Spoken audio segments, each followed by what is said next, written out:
Imagine discovering that someone you've trusted, someone who shaved their head, posed in hospital wards, and cried for help, never actually had cancer at all. Well, that actually happened. This is the story of Amanda Riley, the cancer survivor who raised over $100,000 in donations for an illness she never had. She's recently taken the entire internet by storm with multiple documentaries about her on major streaming platforms, yet none have fully told her story. The community raised $100,000. I started donating $500 a month. The sympathy money was rolling in by the thousands, all with heartfelt intent from friends and churchgoers to help a young woman with a horrible cancer diagnosis. I heard the words, "You have stage 3 blood cancer." But quickly before we start today's video, if you guys could please leave a comment down below saying hello, I'll reply to every single one of you, and it helps me get pushed in the algorithm, and I would appreciate it so much. Thank you. Amanda Riley, one of the most talked about scammers ever. For nearly a decade, she had the world wrapped around her finger by creating such a convincing story that no one ever thought to question her claims. In a masterful performance of deception, she made people believe that every word she uttered was the truth. Using her blog, social media platforms, and carefully staged selfies, Amanda built an elaborate narrative claiming that she was battling Hodgkin's lymphoma, a type of blood cancer that affects the lymphatic system. According to her, she went in and out of remission at least 4 times between 2012 and 2016. Every detail was meticulously planned. She even went as far as shaving her head, posing in hospital settings, and sharing tear-jerking posts that had her community lining up to support her. Over 300 generous souls donated a combined $100,000,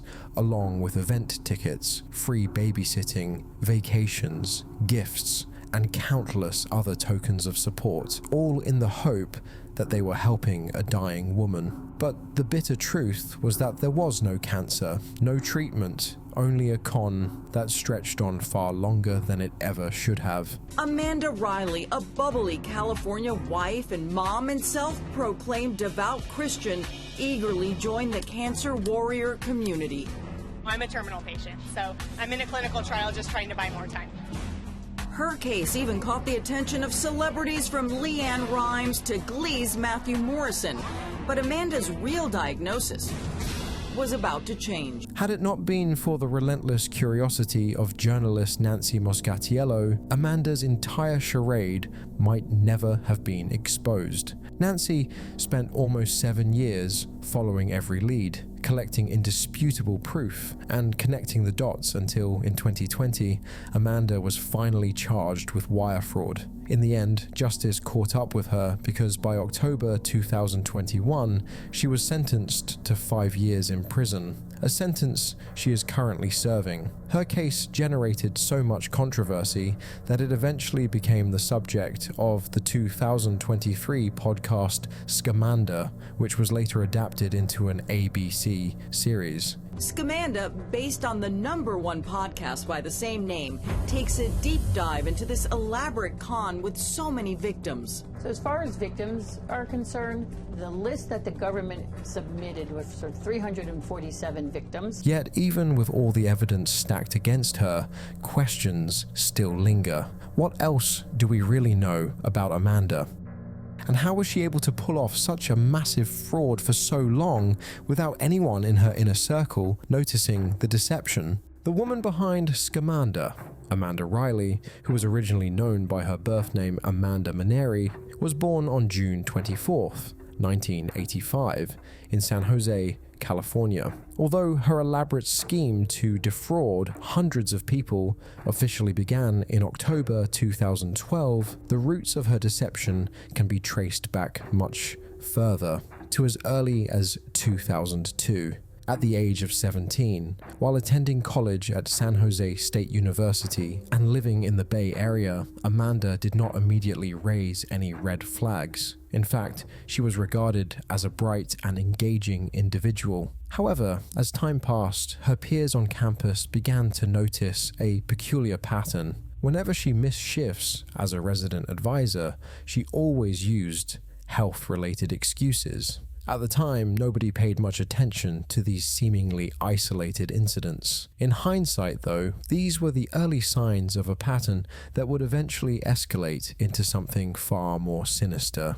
How Amanda met the Riley family. It was during those formative years that Amanda's path crossed with that of the Riley family, a meeting that would ultimately change the trajectory of her life and criminal career. The family was in desperate need of someone who could inject positivity and encouragement into the life of their daughter, Jamie, who was undergoing cancer treatment. Amanda, with her naturally upbeat demeanor and an almost instinctive ability to uplift those around her, saw a golden opportunity. She eagerly stepped in to offer her help and was quickly brought in to teach dance to Jamie. The family itself was already somewhat complicated. Jamie's mother, Aletta, was married to her second husband, Corey, and together they had another daughter, Jessa, who was Jamie's stepsister.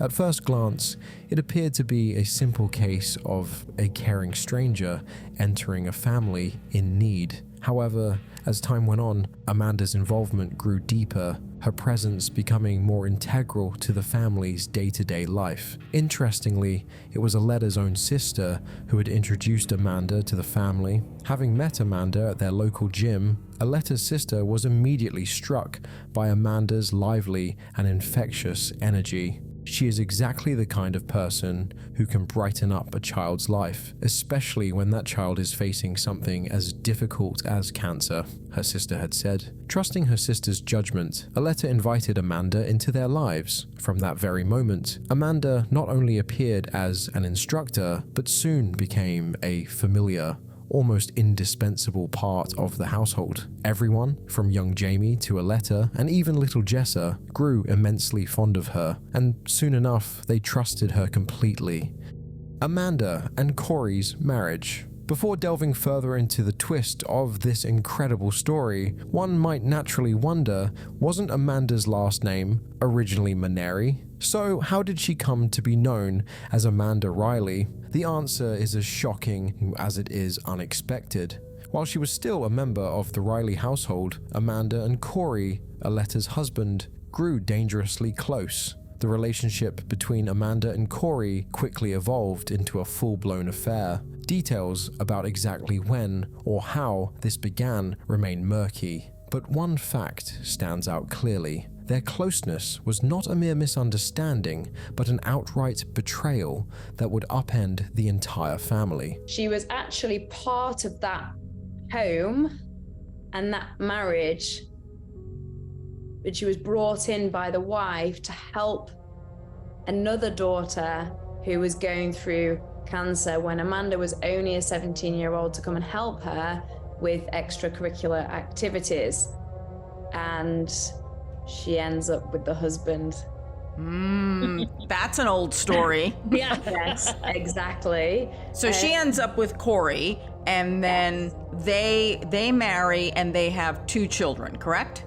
Correct. Well, yeah. One day, without warning and without any attempt to explain his actions, Corey packed his belongings and left the family. His departure was as abrupt as it was suspicious. Instead of discussing the situation with Aletta, Corey left the burden of the bad news on Jamie, who was forced to break the heart-wrenching news to her mother. Jamie later described her father as a very self-centered person, someone who might not be outright cruel, but consistently treated her differently compared to his biological daughter, Jessa. For Aletta, the fallout was devastating.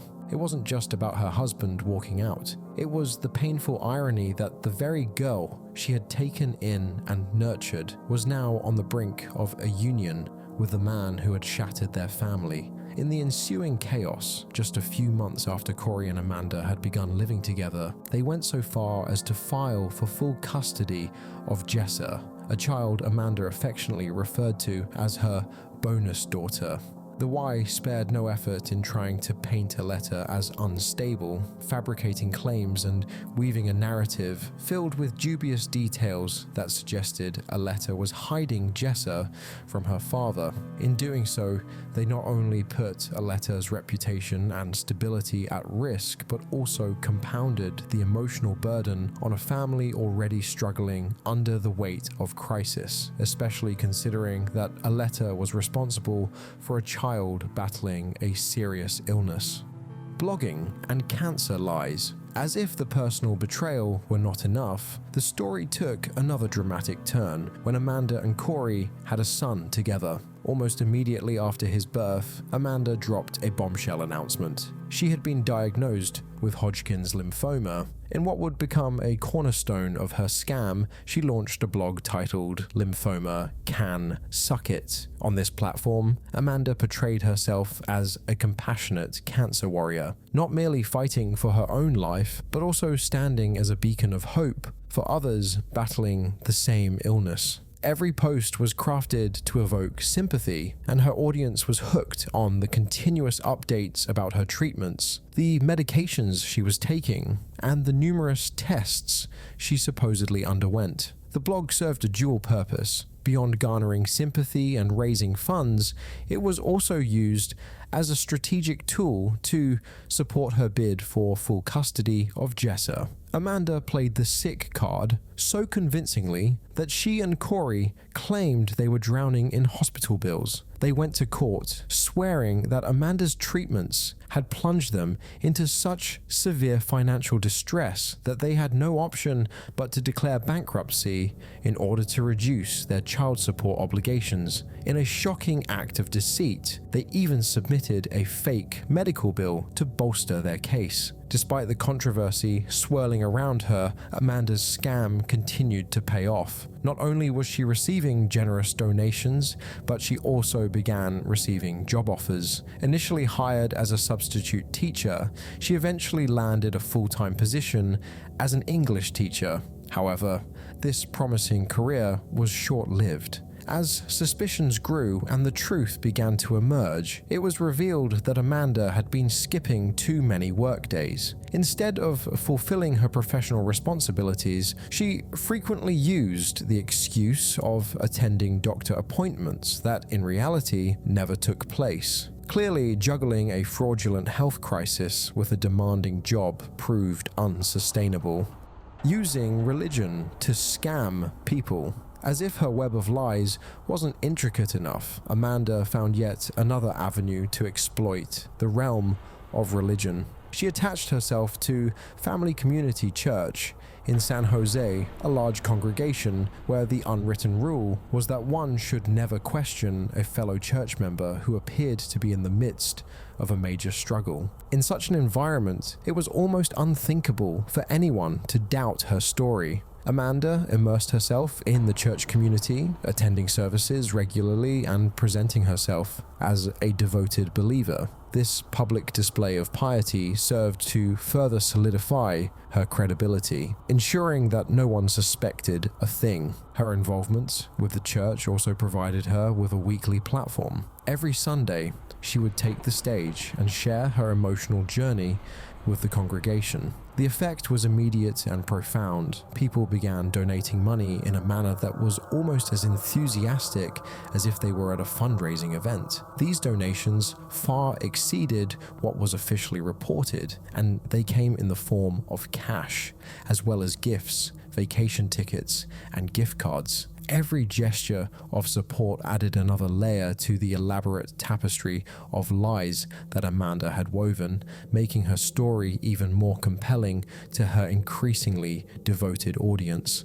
People would give her trips, not just supposedly to get treatment, but just like, you know, how like with these different charities that make wishes come through for people who are ill or dying. Touching upon that, there was, you know, concert tickets, football tickets, first class airfare to 8 trips to New York. You know, that there was a lot of in-kind. Broadway shows. Yeah, Broadway shows. Broadway shows.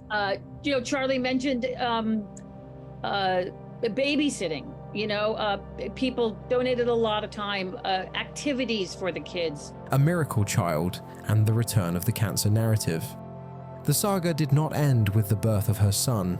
Shortly after, Amanda and Corey welcomed their second child, a baby they proudly dubbed their miracle. According to Amanda, her pre-existing condition should have made it nearly impossible to conceive. Yet not only did she become pregnant, but she also claimed that carrying the baby miraculously healed her.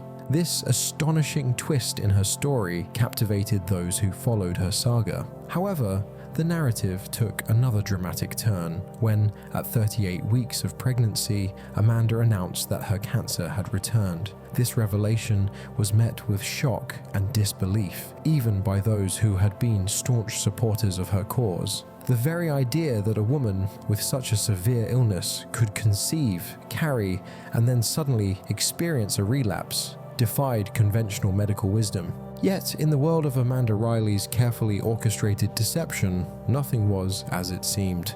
Faking medical appointments. For the majority of her supporters, Amanda's story remained entirely believable. But among her friends and some observant acquaintances, doubts began to surface. They noted peculiar inconsistencies. Despite her claims of enduring multiple intense treatments, her physical appearance told a different story. Her eyelashes and eyebrows remained full and intact. Her skin appeared healthy, and she did not exhibit the gaunt, frail look that is often associated with chemotherapy patients. Undeterred by these observations, Amanda continued to produce what she presented as evidence of her ongoing battle. She staged numerous hospital visits, snapping carefully framed photos in oncology centers, and even posed with machines and oxygen tubes to mimic the appearance of a patient in treatment. In reality, Amanda's strategy was both simple and effective. She would deliberately fake medical emergencies by pretending to collapse or suffer severe discomfort, ensuring that she was whisked into the emergency room. Once inside, she would act as if she were dehydrated, securing an IV to add legitimacy to her claims. At other times, she would wander through hospital corridors, following directional signs to different departments in order to snap photos that looked convincingly real. With disposable items like syringes easily available and oxygen tanks that could be purchased without much difficulty, staging these fake scenarios became an almost routine exercise. Did Corey know about the scam? An important aspect of this convoluted story is the question of whether Corey was aware of the scam. In many ways, it seems unlikely that Amanda could have managed such an extensive deception entirely on her own. According to Jessa, Corey, her father, knew that Amanda was not truly suffering from cancer. While it remains unclear just how involved he was in the day-to-day details of the con, the fact that he reaped the benefits of her deceit makes it hard to imagine that he was completely in the dark. No charges were ever filed against him, and he now resides in Austin, Texas, with their children. Notably, despite all the evidence Amanda paraded around, a closer look would have revealed that she never once mentioned the name of any doctor she was supposedly consulting. Where is Amanda Riley now? After everything she orchestrated, Amanda is now serving the punishment handed down in 2021, a 5-year prison sentence followed by 3 years of supervised probation, coupled with an order to repay 349 donors with interest. Despite facing these severe consequences, Amanda has never once admitted to her deception. In fact, she remains as committed as ever to the narrative she once so carefully constructed. She pleaded guilty to wire fraud and was sentenced to 5 years. This was the first time a cancer scammer of this, like through wire fraud, was ever prosecuted through the federal government. Even more astonishing, by August 2024, reports indicated that in just her first 18 months in prison, Amanda had managed to have herself transported to the emergency room 24 times. Each visit cited different ailments, from a rapid heartbeat and chest pains to a head injury. The The fact that she could continue to manipulate the system even while incarcerated raises a disturbing question. If she can do this behind bars, what might happen when she is released? Her projected release is slated for 2026, and many now wonder if her pattern of faking medical crises will continue unabated. It is both astounding and utterly vile that someone like Amanda Riley could fabricate such a painful ordeal at the expense of genuine cancer patients. While real patients fight tirelessly for survival, enduring treatment after treatment with no guarantees, Amanda used their struggles as the backdrop for her own personal gain. The deception was not only a betrayal of trust, but also an exploitation of the compassion that binds communities together. Her actions have left a lasting stain on the lives of those who believed in her and contributed to her cause. In examining the entirety of Amanda's story,